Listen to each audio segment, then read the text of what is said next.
Matondo mingi bandeko balandi balobi ete bopemi ya sango na mise eza te po alembi kasi po amanyola kimi alibanki na sa matiti soko ningisa pumbwe balobi ete mingi talaka mwana Mama TV mojalisi kumutula na yeyi na mwana Mama TV ntembesi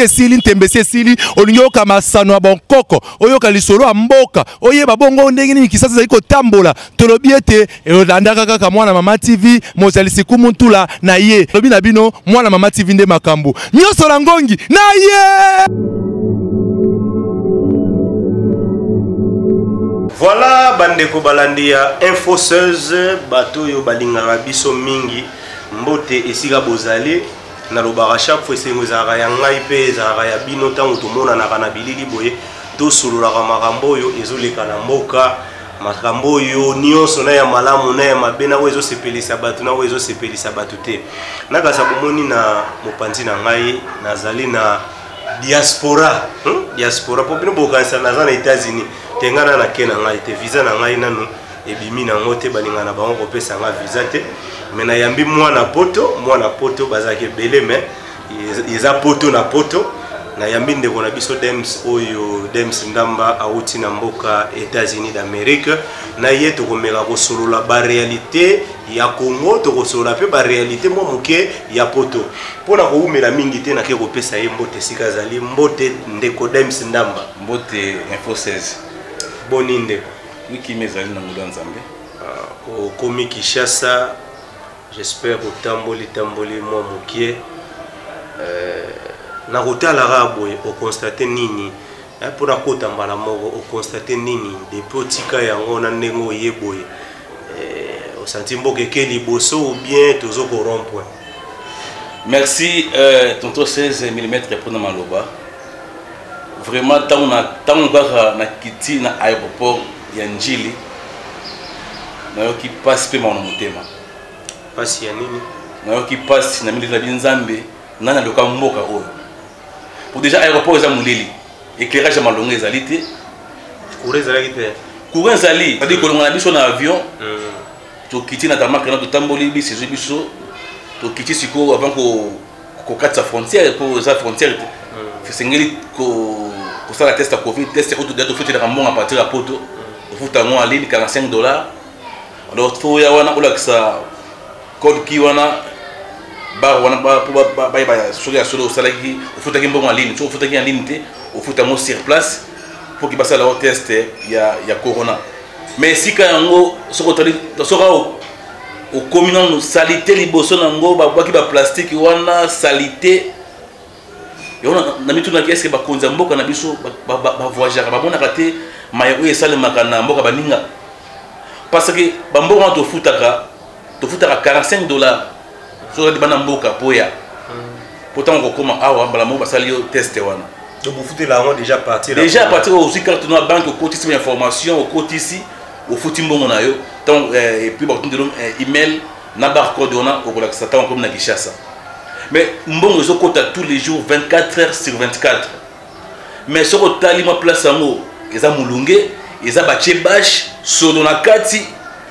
est-ce que eza mulunge te pour par rapport yo mesani na climat ya poto po biso to mesana na biso ngo awa tozaka na ba bash na biso ane de ndeko na ngai mramsusu to sala ka baskal na ba Tanzanie na ba Kenya wana ce que tali aéroport ya Kenya mais rien envié na oyo mikiso ya poto est-ce que les gens na Afrique ils en Afrique ils allaient à non ba muzaka mutema mabe ya bakonzi eza ilo comme sous parce que mbongo ezo kotsa ba test wana même ko aménager le comment bien ko tongatanda ko bina solo na matériaux durable pour ba test wana ko taba sana za sa climatisé et ko coûter ba nini. Bon, wana nde tolobi écouter bango quelque chose pour nga na yebi que avant ndeko Joseph Kabila akende aéroport et yambaki bino ezaki nde wana te babongisa yango seke fachi pe tout d'abord on les aéroports te on est kikuku moni boye so boye mais ezaki kuku ni botolengela bango eza aéroport eza soni oyebi eza mboko na biso to ko kitsa yango te mais il faut trouver ma vérité ninga ezali faut lo poto meka ko changer ça mabe ezali penza on eza kikuku eza aéroport eza na kikuku parce que bisika so do fandaka so tali même aéroport non aéroport provincial net o eza aéroport eza neti na ba ndeti bandolo na biso ko bandolo ya kuna ya monde bandolo ya kuna eleki kutu nana o biso ko ya njili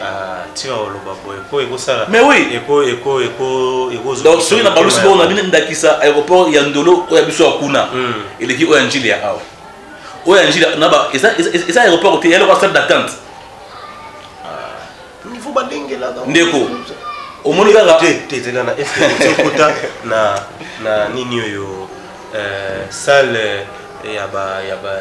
diplomate wana salle d'attente wana ba diplomate ya kitoko salle d'attente ya ba diplomate wana oya biso ya yango wana sikoyo ezali ya normal problème surtout na mikila poto oyo ya ba eza kuna sikoyo za ba tino surtout ça dit on a posé au Kenya au entrée VIP pour déjà il y a un monde de VIP partout pour le moment à Kaboli au salon VIP nous déjà bien donc on a posé que non il faut au foot vraiment beaucoup de salon VIP aéroport to Koti dans tous les qui côté à ça la test à corona tout d'abord tout on a les capacités test il y a corona boso obligé batou baso foot en bongo Liban déjà dans la poto de Futimbongo tant de comme awa ça le test à corona mais to kati déjà frontière mais ce qui va résultat et ça veut dire que va résulter des mines négatifs mais déjà to ke ko panza virus wana te ce bi positif il faut bi négatif te faut pardon ce bi positif déjà to ke ko panza bo kono wana parce que tout ça la test va to kota mais tu auras résultat 2 jours après voilà poto te awa so to komi awa so to komi awa de commis dans l'aéroport pour baser la confiance il va résultat à porter et pour voilà biso et ça le gola et le gola nous na pembe parce que dans ça test à corona aux États-Unis 3 jours avant voyage ça dit test on est en direct à 3 jours na commis awa parce que le jour test monsieur à corona ça dit baboy aux États-Unis baboy aux France baboy dans la France et Belgique baboy mais ça normal baboy les amboka na biso de rose la ga résultat États-Unis te to boyité les pays logo la biso hein to boyité quantité ce qui passe à test rapide après quelques minutes que non montoyer à l'aéroport ça test rapide avant 400 frontières avant au 400 frontières ça test rapide pour ba état na yo aux positif to négatif mais yo ça test résultat économique na ndao yo na biso qui score bi positif ça dit que si au panzi bokono et ce produit qui est na ba mail bon tout on a adresse à mail na mail na ba kotindela yo que non résultat bi négatif to positif c'est que ils ont na mon côté parce que mbongo wana ce qui est bimaki positif et que quand déjà possible bande ko mbote et bi sur voyage tout ça on na bande ko c'est que déjà on pense beaucoup non wana le point na ils allent escroquerie à haut niveau ils escroquerie mbongo wana mais docteur Muyembe mutape apesi ba stratégie wana poye mutaza changer makambo mais ça dans mon corps et ça dans mon corps parce que $45 zambongo belé oui ce que tali ba vol international o yakana Kinshasa tous les jours 24 sur 24 au multiplié par le nombre de passagers au monde qui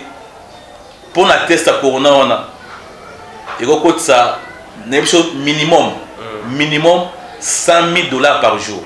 $100,000 par jour minimum. On a un minimum pour nous calculer. Donc, il coûte ça $100,000 par jour. Donc, on a 10 jours, vous avez $1 million et il coûte ça test. Moi, c'est un minimum. Donc, c'est par mois. Donc, il coûte ça test. Donc, il y a un corps organisé des morts pour ce que $45 au multiplié par 1000 personnes. Pour biso neto na ba Air biso na ba Air France to na Bruxelles Airlines to en soit 400 personnes 300 personnes multiplié par $45 et puis il y a vol moko voilà il y a 24 sur 24 pour ba vol Air Maroc ko ya ba Air France ko ya ba Turkish ko ya ça dit na biso minimum $100,000 par jour ko ta prendre ba test wana mais mbongo est-ce ba ko to ngata ndako moko ya bien te pour que bazoya quand même mon papa bayaka tant que côté on ainsi qu'on a mon pas bien ça moi puis au moins bien parce que dans mboka moi mlungezali alors to longo wana ko kota lisusu est-ce que tu as bagage na biso oh lifelo mulili éclairage moko insuffisant. Et c'est bachaka que éclairage faut en assez pour babiloko bato peut-être cause lumière cause la biloko aéroport est-ce que éclairage aéroport est-ce que faut ingala bon c'est pas ça ba konzi batambu na mikila poto bato nsupe ba cause na ba problème a misu ba wana te za bongo te ba batambu na mikila poto ba mona kande ba aéroport ba ningi ezali aéroport mulunge moko osakana te na habité bazani moko cha ba frayon et c'est bazani moko osoma ba split asika bazani moko na habité ezali kanai bambongo go passe to futa si soki $5 soki to futa pour voyager mais mbongo no so ne fait ça misala ko bongisa aéroport bon bino pe bato po biso to mesana na biso to zo voyager na biso te to fanda kawa ezaka nango normal bino bokena boloba na bino pete combien de fois bazo bela na télévision bazo bela atana ba réseaux sociaux te bino ba réseaux sociaux mais koleka pena na média ko expliquer ba mambo ba mais c'est on a leki awate ya wana lobby nga na première fois na zo mwana poto lobela ba go pass bino bolizaka oyete ko yamba yo osela go pass on écoute ça mbongo ebele aujourd'hui $55 par personne bato bon makena rapport tous les jours voilà tchekaka oya ba vol international sans compter ba go pass les foot pour un vol local donc mbongo ozo kota na secteur wana ya aviation donc mbongo zo kota na RVA ils ont mbongo ko sakanate ils ont RVA ils ont batu ya INRB batu ya COVID-19 donc mbongo ebele zo kota kuna mais pour ni ba ko saté na mbongo wana ba améliorer quand même bisika mba doza ko sala musala ba améliorer quand même pe na ba salaire batu ba sala musala wana d'autant que yo kiti na salaire yo yibi ba salaire na ba papa eza ko seka ba na sauter to mona ka to komi wana mto asala test corona papa bana baliete na ndako papa mo le ko mo wala mto asala test corona papa bana baliete papa kotika biso te awa pasi policier kutu policier na ngako na rapporte ba policier bazana bana poto mona poto pardon atalipa policier do senga yo et puis policier et puis maona to zaka nango okoko kamte mate toko opesa otadi azan de konayo okoko jamais ko kamte masoza mtema ya kibomoto pour otala na mtu na solo mamba oro bazana solo azab na nzala to bimi bona na aéroport mais matolo pesa nango partout na mikili pe matolo na mikili matolo zakate et bona ku ndengeni matolo o mona to voyager la poto wana mais dans le or na kei donc ceux qui na commune na frontière ndakisa biso to na États-Unis donc to ça escale na Bruxelles tout na Bruxelles on la gisi ba document na yo et si le qui vert tant que comme en États-Unis le document ba retourne na yo te que non papa a to lia kiti atamelo ko muki de e bona ko nini ke libérer biso tanga ba petit na yo ba e bona ndenge nini e bona ndenge nini donc et ça na en Afrique et ben on a des agent agent immigration ya États-Unis assez bon to policier oui entre nous au compte vous tu viens à quoi aider sur la poste ma mbongo a somelo mai tikolo ba non de sembo policier somelo mai na émission policière sur le mai na porte-point ni bolingaka ko kosa kabiso ezaka ni la kosi on a un téléphone ouvert attends la émission sur tout ça direct bato ba benga policier somelo mai na poto azu mbongo wapi ya somelo mai attends la carte banque na taba kuna même aussi panne sèche na nzela o bengi police ayo carburant il y a des panages et on s'adore beaucoup dans la station soki na kosi c'est que on sala ke bande wala biso mususu akeya ya ga lisusu na lobi soki na kosi bande ko bazolanda biso bakoko benga soki la police yeli ozi panne sèche et c'est que soit na autoroute partout oza na makokite ni busa ko akokumba ote o benga police o bengi ma numéro la biso la police 911 o bi que non aza awa mutu keski linga essence mais ba yo kangayo te ba akoyela essence de panache et puis à construire so les appels ça m'a bien nombra si mamoni est-ce que vous êtes très dangereux aboto le pelote ni téléphone aboto wana yema kuta akosungo afunguli réservoir na yo acheter lui essence amoni ko démarrer au pays mayake ni téléphone wa simbité na lobi au bengi non na suis pas ne sèche policier assumer lui essence na bidon ayeli yo a dépanner azali wana telimi wana apprécier ba mine na ye azo protéger yo au essence amoni ko démarrer au pays en toute sécurité si pas qui Mon eloko no lobby et pas na biso eza maman na miracle ya kosakana te donc mais c'est le contraire donc na mawa na éviter ba konzi est-ce pas rappeler na souci ba policier na biso penza so otali souci ezali mais makoki ndeza te makoki na boko ezangite te makoki ezali tala ba salaire ba ministre tala ba salaire ba président tala ba salaire ba député tala ba salaire ba sénateur zongana na budget toza na ngweza na muki mais na lobby ceux qui budget ça muki mais pour les salaires na bango ils ont quitté ça salaire ba konzi ils ont quitté pourquoi ils ont quitté pour bango ba ça misale belé policier ana libanda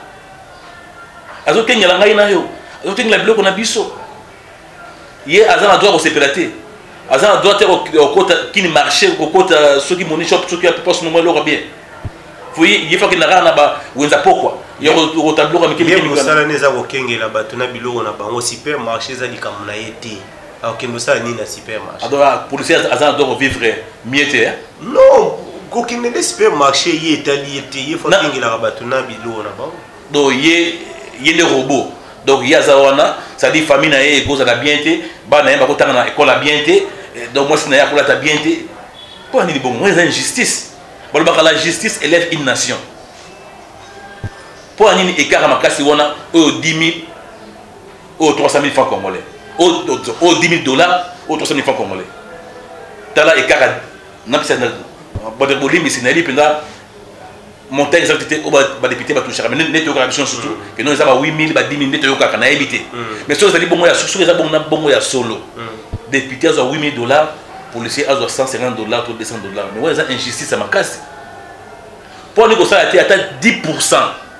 au député zoka ba pesa un policier ba pesa un enseignant pour ils ont une possibilité 10% au député vous allez représenter le peuple donner à 10 000 enseignants à 1 000 $. Et ça possible mboka o eza na mbongo eza possible parce que otali ba mbongo baza ko détourner ba millions na ba millions et ça possible député 10 000 $, enseignant ne puisque 10% aux ba personne enseignant ba personne policier ba personne militaire et ça possible et ça magité et ça possible ceux qui volonté zali parce que ba policier monsieur ba millions mais mbongo na ceux qui na bien cadré tout ça ba canaliser mbongo wana. Est-ce que les policiers ont mis $, les enseignants ont mis $? Et ça tout simplement qui monte maman B, ils ont ça là que non, bino et carré donc et carré social ils ont tellement ma caisse donc ils ont contacté. Mais na ko na likamoko boye ndeko na biso IDPS président IDPS par intérim Jean-Marc Kaboun a proposé que le Rwanda loi moko na Assemblée nationale que baki taba Trump ba vie ba officiel nyonso kwa tokolo ba député ba sénateur présidence de la république mamoso baki taba salaire na bango pour salaire wana baninga pe ba nozome na tikala koyoka mutu penza abela ngote na mona omoni Jean-Marc Kabunda za c'est un combattant naza mutu IDPS cité d'ailleurs naza pe dans parti politique pour mais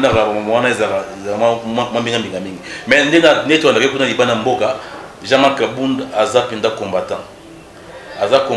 je me rappelle Jean-Marc Kabunda azalaki secrétaire général ya IDPS na époque oyo raïs 100% so gagner makasi penza et puis na limite que nous azaka tenté même ya ko sala mundenge bazwaka papa Bruno Chibala ni bazwaka papa Sami Babadibanga Jean-Marc Kabunda mais il y a l'endaki tia kumbi partout na bango na pouvoir donc Jean-Marc Kabunda vraiment jusque là moi je crois dans dimaka combat na que nous aza mutu aza assoiffé d'argent bien que les politiciens ba double face mais en tout cas pour Jean-Marc Kabunda na comme élément bondo aza mutu moko oyo alingi moi droitier mingi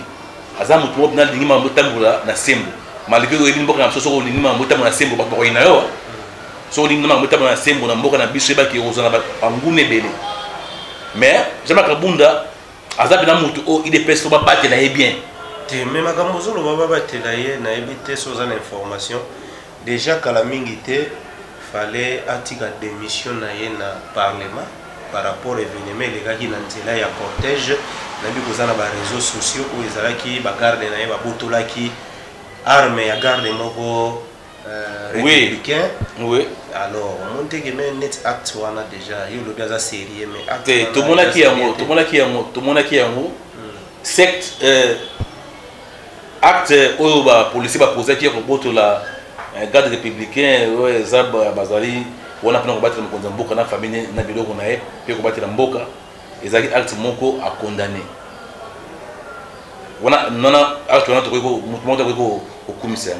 mais ce que to zongi sima honorable Jean-Marc Kaboun azali mutu oyo alingaka des ordres na nzela te tout le monde a tombé les pinets, la police a tombé les pinets. On les appelle destruction méchante. Il y a solo. Et ça, la destruction méchante, nous on le dit, ils ont bon. Mais on dirait police de situation roulage à démissionnaire. Parce que nous avons dans un monde où ça va dans Nzela, nous avons dans jungle, nous avons dans la capitale qui cherche tout aux appels. On dirait police est démissionnaire dans le police routière. On dirait bah démissionner bah les musala on dirait il est équilibré parce que nous sommes battus bah voir ce qu'on répète circulation bien té. Je m'en rabunda c'est vrai moi bah dérapage chez Ali mais dans ça dans mon souci il y a raison que ça alimentaire là il y a Ali premier vice-président de l'Assemblée nationale mais jamais à sens cynique jamais ce qui embouteillage attirer dans embouteillage ce qui embouteillage attirer dans embouteillage non encourager tes décisions méchantes tu vois les alliés ma ceux qui peuvent faire la foule de la on a dans côté mon até mais nous avons le point positif naé au ezaki que non sur la route dans pour côté ça aliment dans la pour que non police de situation routière musala au parce qu'on basa là pas pour la musala ya moté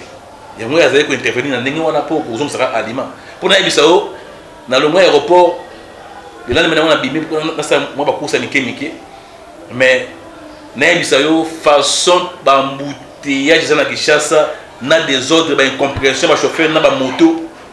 nabi est-ce que la ville est gouvernée c'est ville où Kinshasa n'a pas gouverné oui ça gouverné mais si ça gouverné est-ce pas qu'on va kangamisu ba kangamisu au Salem tala ba yebaka ce qui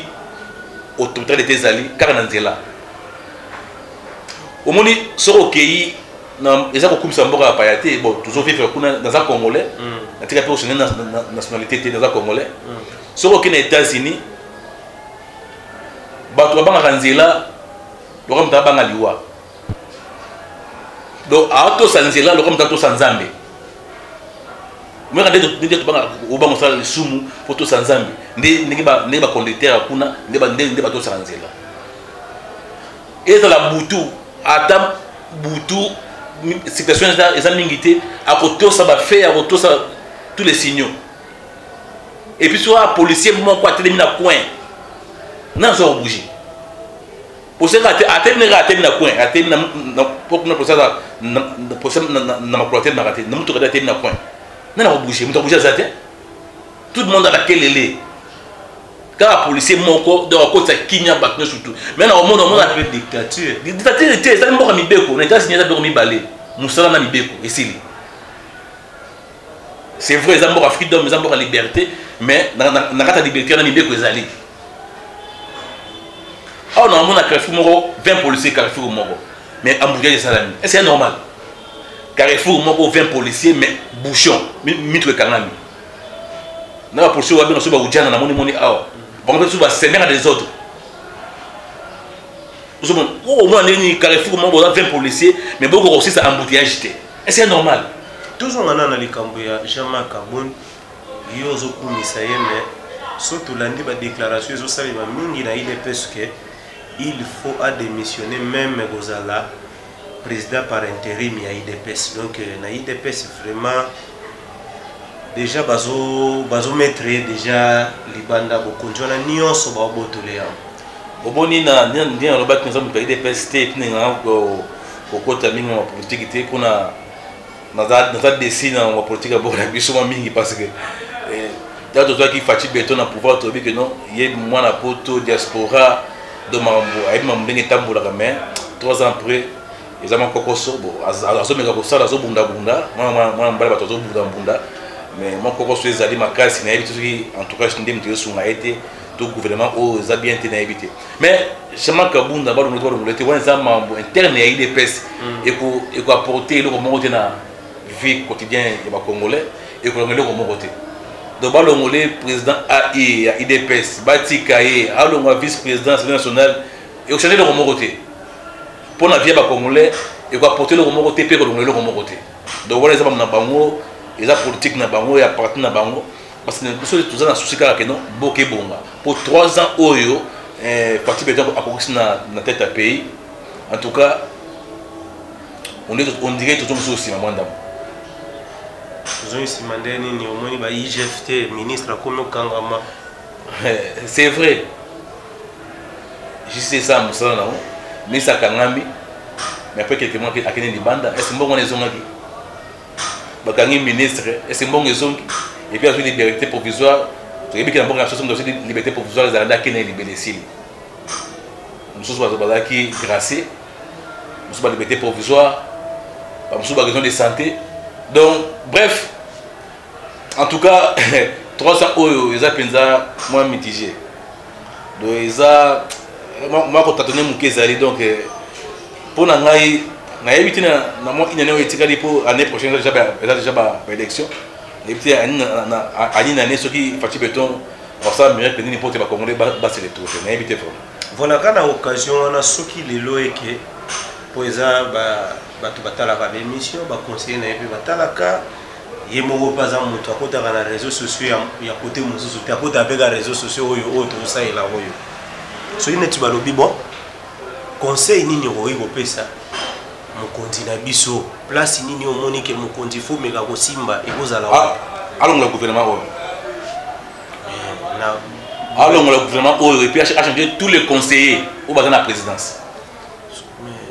parmi bambuma mabe ya malamu ezanga gate c'est ça tant rolongola tant akoremanier gouvernement exception aux rapports na bato moko tumba to misato boyo ba cause la reconduire mais na le gouvernement oyo ba aider été liboso to comprendre qu'avec papa Pépé ilunga hein papa comme Pépé ilunga soki ilunga tu comprends qui bon il a que gouvernement ya ko sangisa tout ça pour azaki na majorité dans le parlement mais ce que Fati Beton dans la majorité dans le parlement donc raison vous adapter alors mais gouvernement on dit pas ko aider été baba na gouvernement ya bawario mais bawario on zo mona on débat les pongi makasi certes moi 2 ou 3 ministres ba ça da bien bazana bango mais majorité en tout cas bazala kolala on se demande que non tant que comme en 2023 pour l'élection le ministre va répondre devant la population et ça fatine de répondre devant la population pour un bilan donc pour un conseil dans le PSAE à remanier le gouvernement même si le premier ministre fait long même premier ministre il est comment et ça il faut remanier le gouvernement au bon premier ministre financé et puis ba conseiller na il faut changer bon pour baso aider pour ça est-ce que na Congo parce que tout bano ko taxé avant Kabila kende nyo so pas c'est ça Kabila mabeza Kabila mais Kabila il sera biso que azozanga même 15 personnes y a bien ce qui tombe nyango zongi lisusu et pas ya Fati ndenge yo zolo ba ke fa longola batu nyoso c'est que na Congo to benga ba étranger ba ya kosala na ba ministère beni te au moni na Congo tozana batu oya mutema malamu bazali ba compétent bazali ba batangi pe classe batangi ba université sur campus batangi ba ISTA batangi na ba ISC batangi ba ISP bazali o bazama hele batangi ba inilu bazali o bako sala musala au moni ba conseiller président mingi ba oti poto eza esika formation pe ya ezala malonga pona classe mais moni muto akoza la kine piakere na poto aye a moment conseiller conseiller d'abord c'est bon la présidence c'est équivalent même il y a ministre donc au moment nanu à ça quelque part était moment conseiller mais azo pour que président de la République pour asunga peuple congolais nettement au demande ba conseiller bazo bunda ba conseiller bazo swana ba conseiller ils ont ça image bien été en mboka ils ont même c'est même image du président de la République comment est-ce que yo conseiller il y a président de la République aucun bunda aucun ça va trouble mais éviter vraiment et ça ba poste moko ça que non il faut en moi exception mo na mamzo au sala faut ça et puis maman va conseiller quand est-ce qu'on est réuni est-ce que il y a conseiller il y a Jikaka à part peut-être porte-parole autre il y a papa Doudou Raka Somo il y a porte-parole les chefs de l'État est-ce que il y a conseiller il y a Jikaka oui très bien oui bon tant que ça Katumba Moke nani bazali t'as misatu non bagoya yana t'as misatu voilà tokeina no mituna ezali ya ngai mituna ezali ya ngai ba réponse ezali ya yo pour vous dire que un conseiller parce que ça dans cabinet faut passer dans discrétion parce que les déventés vous avez conseiller ça dans cabinet chef de l'État vous ça le roi vedette est-ce que il y a un conseiller il y a maréchal Mobutu ouais bande ko ba répondre voilà to komi presque na suka ya lisolo na biso mais na ndenge lobi ke to meki ko zonga sima mais ba côté mususu to ke liboso ezali ba gratuité pezali gratuité bana ba oloko tango fele na Congo iloko etikala ko exister te ezali nde na uta yotanga awa IGFP bazokanga mo ba ministre ezali mais ngali ina loba eloko moko ya mwa mutuya bino ba bozuta na diaspora bino moko bozo ya ko critiquer makambo ezozala awa mais so bazuyo kaka muta diaspora ba chiyo peka wana yo lisusu yeko bebisa ngo ko leka kutu nini oye lekaka wana eza nini elekaka wana bena nasi na diaspora eza na koloba nini catégorie par catégorie même catégorie tozu bino nyonso ko bozuta na diaspora voilà eza catégorie par catégorie diaspora musumu akenda poto ake kuna na pomme de terre ameni moi jina mon qui vient koki asuki na ebongo abona okende classe ce qui occasion entendre zaki abona okende classe musu pas ki ana profiter na tanga na ngai bona nazo nganga sasa mboka na ngai musu pas ki nga zana ma ndako tanga teto aja tanga ko eleki na sala musala na musala ko sala nazo makoki pe na sasa mboka mais ce qu'on fait parce que président na ba conseil na azoki ba diaspora ya catégorie nini ba ozo no nga ba komena masanga na ba boîte de nuit to ba oba kenaki classe pour okolo ba français okolo ba anglais moza ma elité pour langue ndokolo bango mazana ma elité mais ba langue bien pour okolo anglais na ndaku sur boza ba famille mo ba anglais ndako na ndaku sur ba français na ndaku bala msu no avec classe déjà albi français partir na ndaku pour ba parents ba français na ndaku et nous battons sur un bon français c'est aux intelligents non les a bon langue là mususu c'est le mususu il faut ba fati béton un entourage ni on a qui ba diaspora ya catégorie ni ozola pour ba catégorie que c'est ni ba diaspora alors c'est vraiment ba gratuité en tout cas on est de faut comme ce chef d'état makasi pour gratuité et ça c'est vrai il était bâti on peut ça dans la constitution mais il n'aime tout ayo ko en œuvre pour mettre en pratique dans l'eau. Voilà qu'il faut féliciter le chef de l'État, féliciter Tshisekedi Tshilombo. Mais moi, erreur mouké na retourné les alliés, on dirait les alliés qui bien préparé. Puis ministre, il y a EPSPT, il y a EPSP, il y a EPSP. Azoko sur la présidente. Parce que le président moi qui n'a pas quand on a gratuité à la raté. Na papa c'est belé gratuité comment na moté. Yemo ayoka ki on ba belé laki, yemo ayoka ki on to inae.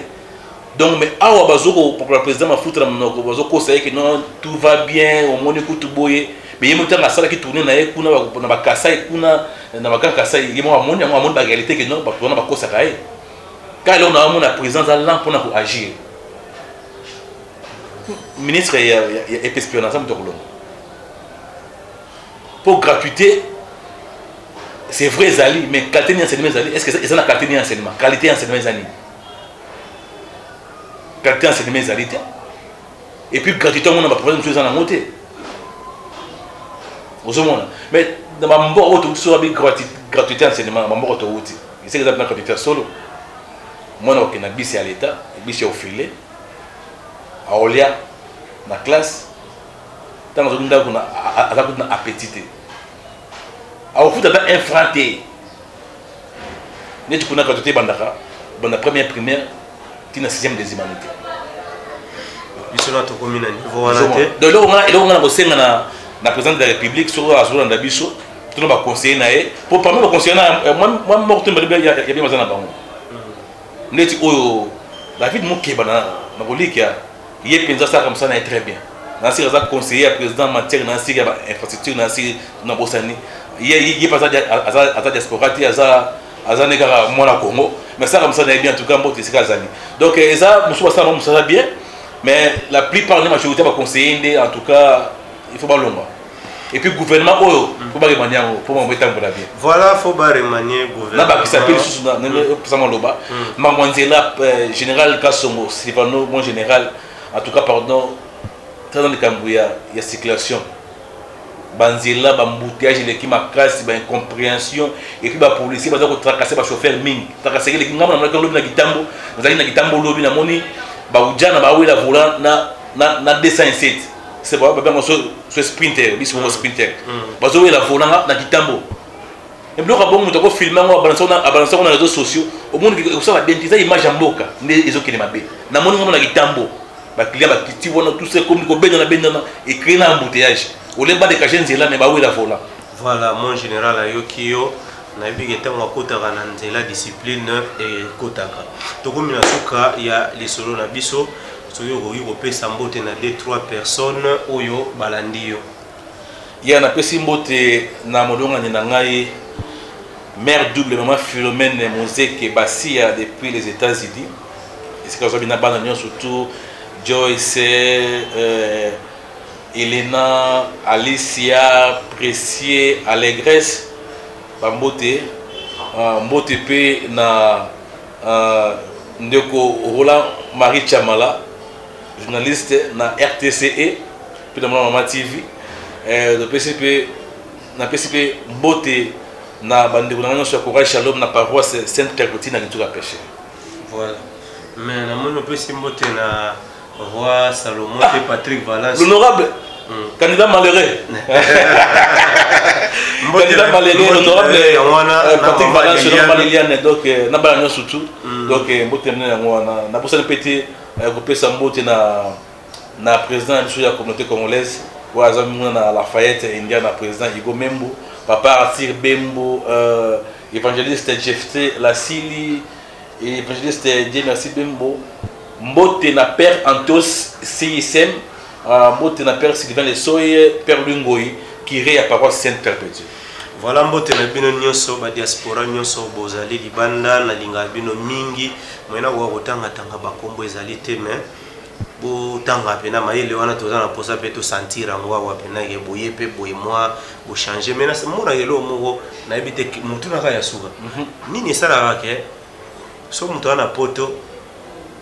entre bino na bino ata ba congolais to ba noir bosala na musala bio mona mna futi mutu mbongo ya kitoko mais so quand même diaspora wana komi na Kinshasa mbongo wana lingali suko bimisa ngote zaka ezapeka gouvernement ou bien zaka motema mabe ya mutu ezali bon omoni bokisi ezali na niveau na esika oyo awa na pesa ndakisa aba futa ba par RT donc nous futa par R mais bino pe boya na ngo ba diaspora boya na ngo mais justement mais il dépend de msala osala il dépend de msala osala parce que ndakisa mutu exemple na zui mutu musala asa na maison na ngai déjà ils allaient nous c'est réglementé par rapport au ministère du travail tout ça bon bref ils ont passé dans le sens que et je lui ai dit sur la kuna na ils ont dit mon côté na été sur répondre bien à éviter voilà pour répondre pour répondre faut pas que mon abino moi compliqué voilà bana ya poto na ilinga abino moi mingi vraiment ba continuer ko s'abonner na ba chaîne oyo tolobi info 16 et puis moi na mama télévision ba chaîne ilinga bino bo s'abonner ceux qui émission oyo sepeli siyo tinda koma like makamunyo soko cha ba commentaire et ko sala biso malamu pour lelo na pesi ba des choses mo te pas aussi capenda pesa comme ça to clôturer pardon vraiment na pesi mbote na Dorcas au Fafai la patrona na la Joie Lunganga sans oublier Vanessa Mwaka. Est-ce que ça vient la patronne? Il y a un peu la patronne. Moi, je suis moi 2000. Il y a la patronne. Voilà. La patronne a trouvé son beauté et si vous allez pour la loto sukiawa botika la malamu na mabota na bino. Ciao.